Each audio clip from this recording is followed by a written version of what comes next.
अस्सलाम वालेकुम रहमतुल्लाहि वबरकातुहू। दोस्तों, साकिब इमरान खोखा एक बार फिर आपकी खिदमत में हाजिर है। आज के क्विक सेशन के अंदर जो मौजूदा हुकूमत को मसला पेश आ रहा है मैं उसके बारे में बात करना चाहता हूँ, लेकिन उसमें को कोई फेवर नहीं देना चाहता। अनफॉर्चुनेटली किसी ना किसी को यह काम करना था जो होने जा रहा है। मुझे नहीं पता हुकूमत की नीयत अच्छी है या बुरी, लेकिन जो भी हुकूमत सिद्के दिल से अवाम की फलाह बहबूद करना शुरू करेगी या चाहेगी, उसको सबसे पहले जो मुल्क का गरीब तरीन तबका है उसकी मदद करना पड़ेगी। मुल्क का गरीब तरीन तबका वो है जो खामोश तबका है, उसकी कोई दाद रसी नहीं कर रहा, उसको कोई नहीं देख रहा। अगर गरीब तबका पिस्ता पी रहे तो किसी को कोई परवाह नहीं है, कोई फर्क नहीं पड़ता, निजाम चलता रहता है। मसला तब खड़ा होता है जब मिडिल क्लास तबके या एलीट या अपर मिडिल क्लास को मसाइल पैदा होते हैं, तो वो मसाइल सामने आते हैं और खुल के सामने आ जाते हैं। अब जो हुकूमत सिद्के दिल से काम करना चाहती है उसको लोअर मिडिल क्लास, पुअर तबके और मिडिल क्लास की मदद करनी पड़ती है। सबसे पहले आपको टैक्सेस का निज़ाम बेहतर करना पड़ता है, आपको तजावजात का निज़ाम बेहतर करना पड़ता है, आपको माहौल क्लाइमेट चेंज के लिए पॉलिसीज बनानी पड़ती हैं, आपको इकोनॉमिक पॉलिसीज बनानी पड़ती हैं। ये सारी चीज़ें आज आके इम्पैक्ट किस पे करती हैं? मिडिल क्लास तबके के ऊपर और गरीब तबके के ऊपर। गरीब तबके को रोजगार मिलता रहे और बेसिक उनको उनकी नेसेसिटीज मिलती रहे तो वो खामोश रहते हैं, उनके बारे में कोई पूछता भी नहीं है। लेकिन जैसे ही आपको निजाम को पटरी पर लाने के लिए लोगों के ऊपर टैक्स लगाते हैं, और टैक्स देने वाले कौन है? मिडिल क्लास और अपर मिडिल क्लास हैं, उनकी चीखें निकल जाती हैं। छोटे छोटे कारोबार जो स्मॉल मीडियम एंटरप्राइजेस है वो बंद होना शुरू हो जाती हैं या उनकी इनकम कम हो जाती है, तो गरीब जो एम्प्लॉयज है वहां पे वो बेरोजगार होना शुरू हो जाते हैं। अब स्मोक मिसाल के तौर पे, जब भी जो पाकिस्तान पंजाब के अंदर जो मेन मसला है स्मोक का, अब स्मोक से करोड़ों लोग मुतासर हो रहे हैं। अब स्मोक के तदारुक के लिए अगर हे को या फसलों को आग लगाने पे बंदी लगाएं या भट्टे खुश जो ना उनको बंद करना शुरू कर दे, तो बेरोजगार कौन होता है? गरीब तबका जो वहां पे मुलाजम है। अब हे को बंद करने के लिए अलावा आपके पास अल्टरनेटिव सोल्यूशन है, उसके लिए आपको टाइम चाहिए। जब वो अल्टरनेटिव सोल्यूशन आप देते नहीं है तो उससे मुतासर कौन होता है? करोड़ों लोगों को फायदा पहुंचाने के लिए जो फायदा उनको अभी पहुंच नहीं रहा वो 10 साल में पहुंचेगा, उनको इसका फर्क भी नहीं पड़ता कि आप उनको फायदा पहुंचाने के लिए क्या पॉलिसीज बना रहे हैं। लेकिन लाखों लोग जिनके ऊपर आप पाबंदी लगा देते हैं उनको फर्क जरूर पड़ता है और उनकी आवाज पूरी दुनिया सुनती है, क्योंकि टायरों को आग लग जाती है, सड़कें ब्लॉक हो जाती है, रोड ब्लॉक हो जाते हैं।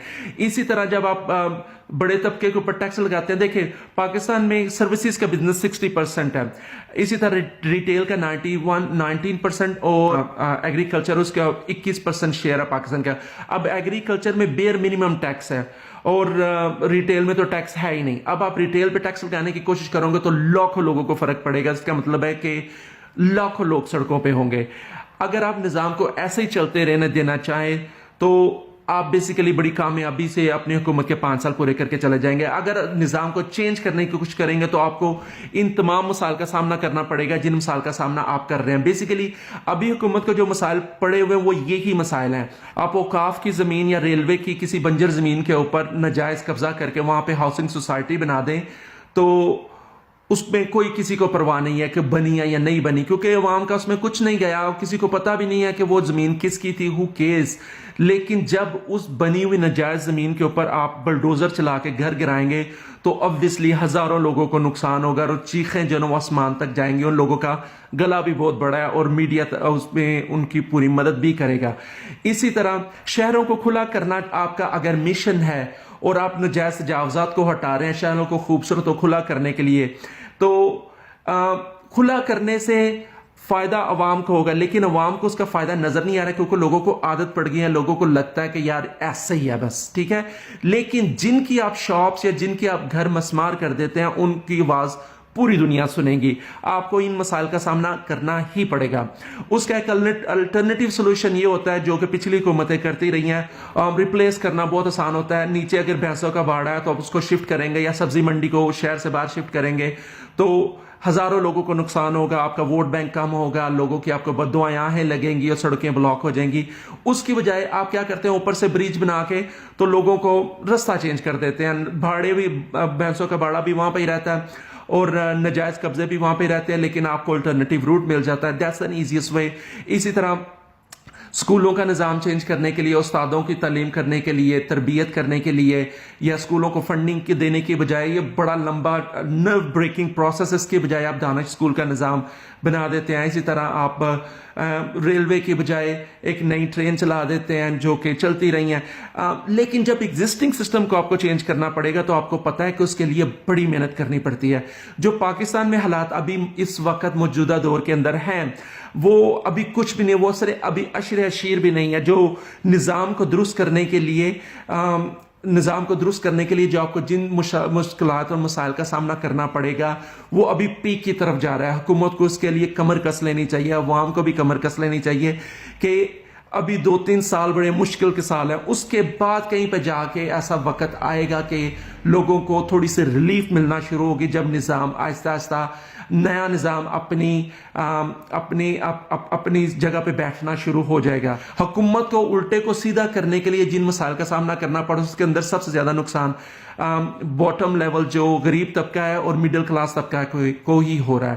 لیکن اگر یہ نظام درست ہو گیا تو میں آپ کو یقین دلاتا ہوں کہ فائدہ انہی دو کو ہوگا.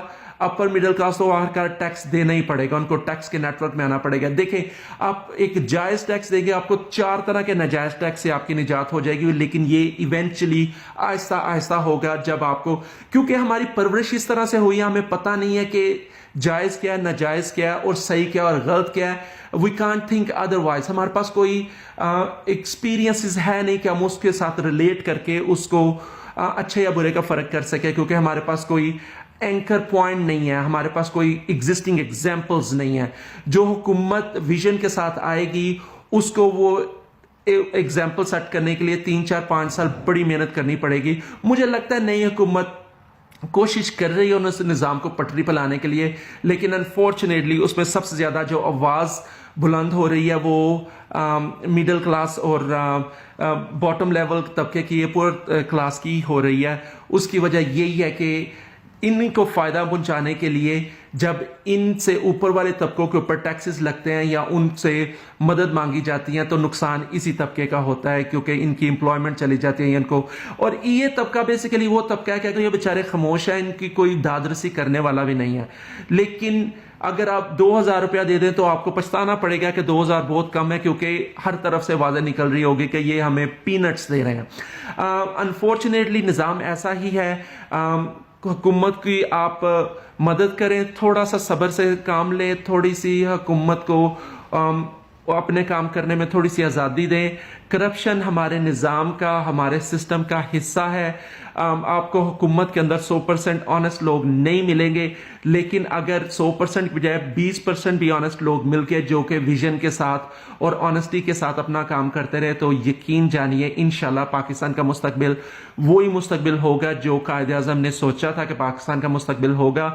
ورنہ ان کا احتساب کرنے کے لیے ہم بیٹھے ہوئے ہیں، پچھلوں کا احتساب ابھی ہو رہا ہے، ان کا احتساب آگے سے ہونا شروع ہو جائے گا، کیونکہ یہاں پہ نیب ہے، یہاں پہ احتساب کا نظام ہے، یہاں پہ عدالتیں ہیں، ہر چیز آزادی سے ہو رہی ہے. میری آپ سے درخواست یہ ہے کہ پلیز تھوڑا سا صبر کر لیں اور بی پریپیئر کہ مشکل حالات آنے والے ہیں. ڈالر کی قیمت 150 تک جائے گی، انفارچونیٹلی ایسا ہی ہے، جس سے مہنگائی بڑھے گی. مہنگائی بڑھنے کا سب کو نقصان ہوگا، سب سے زیادہ غریب اور مڈل کلاس طبقہ ہی پسے گا. لوور مڈل کلاس اور اپر مڈل کلاس کو بھی اس کا بہت زیادہ فرق پڑے گا. آپ کمر کس لیں، تھوڑا سا برداشت کر لیں. انشاءاللہ پاکستان کا مستقبل بہت روشن ہے اور انشاءاللہ میں آپ سے دوبارہ بھی بات کرتا رہوں گا. السلام علیکم ورحمۃ اللہ وبرکاتہ.